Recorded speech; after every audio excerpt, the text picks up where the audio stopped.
Hi everyone! Hi, story time tayo. Tagal ko na pala dito magtatrabaho sa Dubai, no? 15 years, more than 15 years na.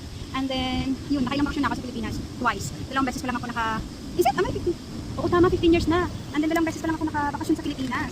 Imagine, sobrang tagal ko na dito. And then, alam na bakit ako nagkukwento?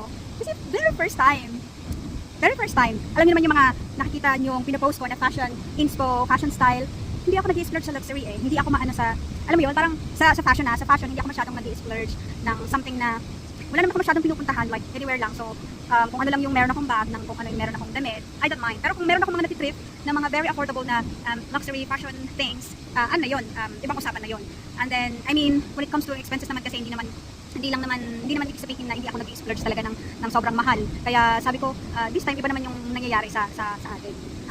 Ayun nga, sorry, may dumaan. Anyway, sabi ko, hindi naman sa ibig sabihin na hindi ako gumagastos ng mahal than usual. Like say, for example, cellphone, cameras na mahal din. Pero this time kasi, hindi ko alam, parang sabi ko, gusto ko ng something long lasting, gusto ko ng something long lasting na every time kasi bumibili ako and then after 6 months or 1 year, palit na naman kasi hindi nagpapak na siya or something. So, hindi ako nakakahanap ng right bag for me. And then, syempre, as usual, pagka sinabing mahal yung gamit mo, especially pag sa mga leather goods, tumatagal siya. So, this time talaga, nag-push akong bumili ng something na alam mo itong bag na to, nakita ko lang siya kagabi, o was it umaga? Hindi ko sure kung kagabi or umaga, sa isang influencer na gamit-gamit niya. And then, nung sinearch ko, sabi ko, wow, ang ganda, pasok na pasok siya sa specs na kailangan ko. Kasi kailangan shoulder bag, tapos hindi masyadong mababa, gamit lang, sobrang sakto lang sa size. Kaya sabi ko, ito yung kailangan ko.